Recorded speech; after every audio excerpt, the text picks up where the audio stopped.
Welcome to our YouTube channel Rahul BPC या best English professional class. And आज जो class में जो बताने वाला हूँ वो जीएम या जीएच के बारे में, यानी कि जीएम का यूज हम कहाँ करेंगे, जीएच का उच्चारण हम कहाँ करेंगे, आज इस वीडियो में सीखने वाला है। तो वीडियो को बिना स्किप किए शुरू से अंत तक आपको देखना पड़ेगा, तभी आप समझ पाएंगे। तो वीडियो शुरू करने से पहले आपसे छोटी सी रिक्वेस्ट, अगर आप हमारे चैनल पर फर्स्ट बार विजिट कर रहे हैं तो हमारे चैनल को कर दीजिएगा सब्सक्राइब, और साथ में आपको बेल आइकन भी दिखेगा, उसको भी टच कर दीजिएगा ताकि आने वाले सभी वीडियो इस तरह का मिलते रहे। अब चलते हैं क्लास की ओर। अब यहाँ पे चलिए अब क्लास को स्टार्ट करते हैं। क्लास में आज क्या सीखेंगे कि जीएम का उच्चारण हम कैसे करेंगे और जीएच का उच्चारण कैसे करेंगे। तो आज इस वीडियो में दोनों चीज यानी कि दोनों उच्चारण इस वीडियो में सीखने वाला है। तो वीडियो को बिना स्किप किए शुरू से अंत तक देखना, तभी आपको समझ में आएगा। क्योंकि इस वीडियो में मैंने एक बेसिक तरीका यूज किया हूँ जो कि आप लोग को काफ़ी पसंद आएगा, और इस ट्रिक को आप समझ के आप आसानी से इंग्लिश को रीड कर सकते यानी सीख सकते हो। तो चलते हैं, आगे बढ़ते हैं। अब देखिए यहाँ पे जी का उच्चारण हम कैसे करेंगे, यानी कि हम जी का जो उच्चारण है हम कैसे करते हैं। शुरू करते हैं।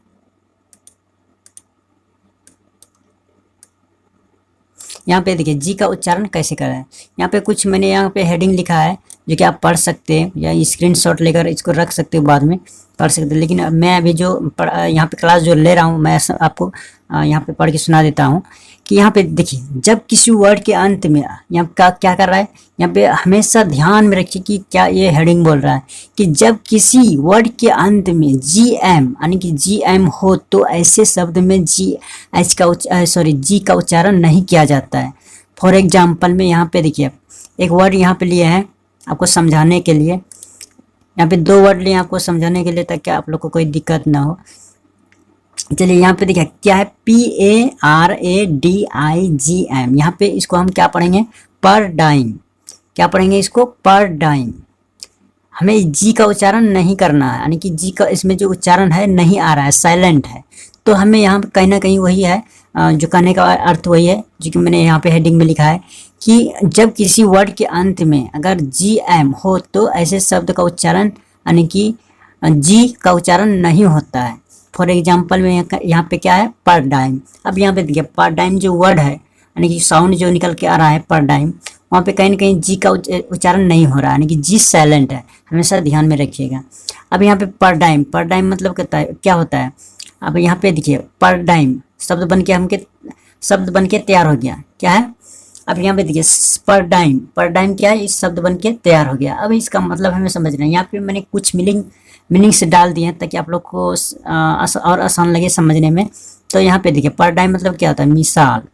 पर डाइम मतलब क्या होता है, मिसाल या परिप्रेक्ष्य या रूपतालिका, मिसाल, प्रकार, आदर्श, उदाहरण, इस तरह का इसमें मीनिंग निकल कर आता है। यानी कि इस तरह का कुछ मीनिंग दिया हुआ ताकि आप लोग को कोई दिक्कत ना हो।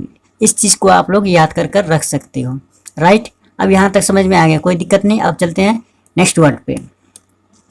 मेरा नेक्स्ट वर्ड क्या है, इसको हम क्या पढ़ेंगे, PHLEGM। अब इसको हम क्या पढ़ेंगे इसको फ्लेम। क्या पढ़ेंगे इसको, फ्लेम। फ्लेम मतलब क्या होता है, फ्लेम मतलब क्या होता है, कप या बलगम या निष्क्रियता या श्रेष्मा, इस तरह का इसमें मीनिंग निकल कर आता है। राइट, यहाँ पे देखिए फ्लेम किस तरह लिखते हैं, यहाँ पे देखिए फ्लेम इस तरह का लिखते हैं, हम लिख के दिखा देते हैं थोड़ा। फ्लेम इस तरह का लिखते हैं। अब यहाँ पे देखिए फ्लेम जो वर्ड है कहीं ना कहीं देखिए जी का इसमें भी उच्चारण नहीं हो रहा है। क्या है, जी एक साइलेंट है। तो इस चीज़ को आप लोग को ध्यान में रखना कि जिस वर्ड में आपको जी एम का उच्चारण दिखाई दे तो वहाँ पे आप लोग को जी का प्रयोग नहीं करना है। वहाँ जी एक साइलेंट वर्ड है और साइलेंट हो जाता है, वहाँ पे हमेशा आपको ध्यान में रखना। अब चलते हैं नेक्स्ट उदाहरण पे। यहाँ पे मैंने दो उच्चारण इसीलिए लिया है ताकि आप लोग को ज़्यादा मतलब कि वीडियो लंबा ना हो, काफ़ी लंबा। अगर वीडियो लंबा होने के कारण आप लोग बोर हो जाते हैं, वीडियो को पूरा वॉच नहीं करते हैं, इसीलिए मैंने कुछ एग्जाम्पल लिए हैं, छोटे छोटे एग्जाम्पल लिए हैं ताकि आप लोग को जल्द से समझा सकें। अब यहाँ पे नेक्स्ट एग्जाम्पल में मेरा क्या है कि जीएच का उच्चारण हम कैसे करते हैं। मेरा नेक्स्ट एग्जाम्पल क्या है, जीएच का उच्चारण हम कैसे करेंगे। यहाँ पे देखिए कुछ मैंने यहाँ पे भी हेडिंग डाला है कि इस चीज़ को आप लोग को हमेशा ध्यान में रखना है, याद रखिए। यही एक मेन फार्मूला है जो कि आप लोग को आसानी होगा पहचानने में वर्ड को। तो यहाँ पे मैंने क्या लिखा है, जब किसी व्यक्ति, वस्तु या स्थान इत्यादि का नाम लिखने में GH का प्रयोग हमेशा क्या करते हैं, ग या घ के रूप में होता है, किया जाता है। जैसे कि यहाँ पे फॉर एग्जाम्पल यहाँ पे एक वर्ड लिए हैं गलीब, गलीब और घनश्याम। यहाँ पे दो वर्ड है, यहाँ पे दो वर्ड लिए हैं आपको समझाने के लिए, गलीब एंड घनश्याम। तो यहाँ पे आप लोग कहीं ना कहीं देखिए दोनों वर्ड में जो है GH का उच्चारण कभी ग पढ़ रहे हैं कभी घ पढ़ रहे हैं। यहाँ पे गलीब, यहाँ पे जो GH का जो उच्चारण वो ग पे आ रहा है, यानी कि उच्चारण जो है ग के रूप में आ रहा है, यानी कि इसका जो साउंड जो है ग पे जा रहा है, जैसे गलीब, गलीब। यहाँ पे जो घनश्याम जो लिखे हैं वो घ पे जा रहा है, यहाँ पे ग पे जा रहा है, यहाँ पे घ पे जा रहा है। यहाँ पे आपको समझ में आ गया, कोई दिक्कत नहीं। अब चलते हैं नेक्स्ट एग्जाम्पल पे, यानी कि नेक्स्ट एग्जाम्पल पे। अब यहाँ पे देखिए नेक्स्ट एग्जाम्पल मेरा क्या है, आपको ध्यान देना है कि जब किसी इंग्लिश वर्ड में GH हो और उसमें उसके ठीक पहले स्वर हो। देखिए यहाँ पे मैंने एक वर्ड लिया है यहाँ पे समझाने के लिए। यहाँ पे मैंने क्या लिखा कि जब किसी वर्ड में, इंग्लिश वर्ड हो सकता है, कोई भी वर्ड हो सकता है, उसमें क्या है GH हो। यहाँ पे देखिए GH लास्ट में लगा हुआ है, आपको दिख रहा है, और उसके ठीक पहले स्वर हो। उसके ठीक पहले क्या है स्वर, आपको पता है कि A, E, I, O, U क्या होता है, 5 तरह का स्वर होते हैं। और यहाँ पे OU क्या है, स्वर है, आपको पता चल गया। अब स्वर हो तो घ के बाद, यानी कि घ के बाद अगर GH के बाद अगर यहाँ पे T रहता ना तो घ का उच्चारण नहीं होता। यहाँ पे क्या होता है, घ का उच्चारण नहीं होता। तो वो कहने का अर्थ यही है, इस चीज़ को आप लोग को समझ लेना है, ये चीज़ को समझ लेना है, आपको इस चीज़ को याद रखना है, हमेशा ध्यान में रखना है। तो हमें उच्चारण करना, फॉर एग्जांपल यहाँ पे मैंने एक उदाहरण लिया है, इसको हम क्या पढ़ेंगे, PLOUGH क्या पढ़ेंगे, हमें कमेंट बॉक्स में बताइए इसको हम क्या पढ़ेंगे। तो चलिए मैं बता देते हैं कि इसको प्लाव क्या पढ़ेंगे, इसको प्लाव। प्लाव लिखते कैसे हैं, आधा प लिख देंगे, उसके बाद ला और उसके बाद ऊ, तो शब्द बन गया मेरा प्लाव। अब प्लाव मतलब होता है क्या है, प्लाव मतलब होता है क्या, हल चलाना, खेत जोतना, आगे बढ़ना, या लागल, इस तरह का इसमें मीनिंग निकल कर आता है, राइट। इस चीज़ को आप लोग नोट कर लीजिए, याद कर लीजिए, ताकि आप लोग को कोई दिक्कत या परेशानी ना हो। अब चलते हैं नेक्स्ट वर्ड पे।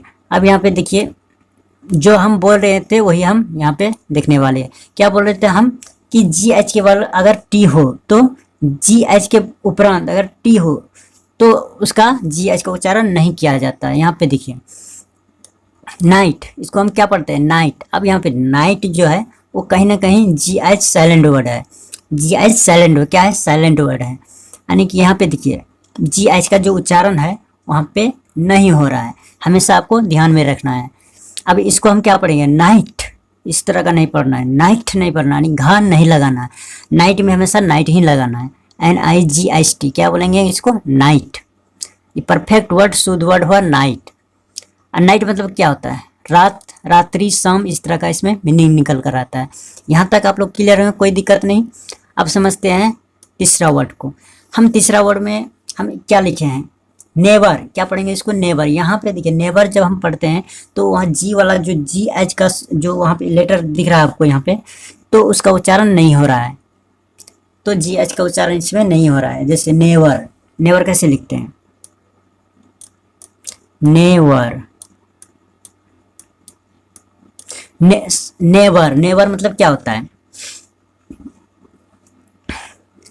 नेवर मतलब होता है पड़ोसी, नेवर मतलब होता है पड़ोसी, झुकना या किनारा बनाना या सहवासी, इस तरह का इसमें मीनिंग निकल कर आता है, राइट। यहाँ तक क्लियर है, कोई दिक्कत नहीं। नेवर मतलब क्या होता है, यहाँ तक कोई दिक्कत नहीं, आप समझ गए यहाँ पे। अब ये मीनिंग है, यहाँ पे वर्ड है, यहाँ पे कुछ मीनिंग दिए हुए हैं ताकि आप लोगों को कोई दिक्कत नहीं। इस चीज़ को हमेशा याद में रखिएगा, आगे काम में आने वाले हैं, तो इस चीज़ को याद रख लीजिए, कोई दिक्कत नहीं है, याद रखने में कोई दिक्कत नहीं है। अगर याद नहीं होता है तो इसको हम वाक्य बना लीजिए, वाक्य के रूप में।